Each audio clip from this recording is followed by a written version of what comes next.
হতে পারে একদিন আমার বাড়ির চাকরও আমাকে জিজ্ঞাসা করবে, মা সালাকাকুম ফি সাকার, মালিক আপনি এখানে কি করা? ওই দিন মালিক জবাব দিতে বাধ্য হবে, লাম নাকু মিনাল মুসাল্লিন ওয়া লাম নাকু নুতঈমুল মিসকিন। হ্যাঁ, আল্লাহ ডাকতো, আওয়াজ কানে যাইতো, কিন্তু কর্ণপাত করা হতো না, অর্থাৎ নামাজ পড়তাম না। দ্বিতীয়, গরিবদেরকে ভালোবাসতাম না, গরিবদের ব্যাপারে অ্যালার্জি ছিল। ওয়ালাম নাকু নুতঈমুল মিসকিন, এখানে শুধু গরিব না, অধীনস্থের ব্যাপারে আমি সদয় ছিলাম না।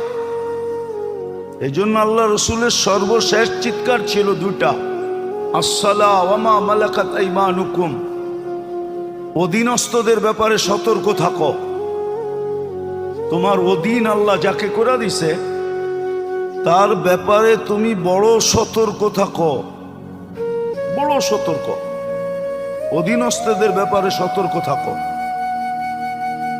হতে পারে তোমার সতর্কতা তোমাকে জান্নাতে নিয়ে যাবে, আবার হতে পারে অসতর্কতার কারণে তোমার বাড়ির তোমার চাকর জিজ্ঞাসা করবে, মা সালাকাকুম ফি সাকার।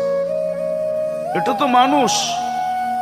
হতে পারে আমার বাড়ির কুকুরও আমাকে দেখে হাসতে পারে, কিয়ামতের দিন কুকুরও হাসবে আর বলবে, আকুনু তুরাবা, একটু পরেই তো আমি মাটি হয়ে যাব, আর আপনি জাহান্নামের ইন্ধন হবেন।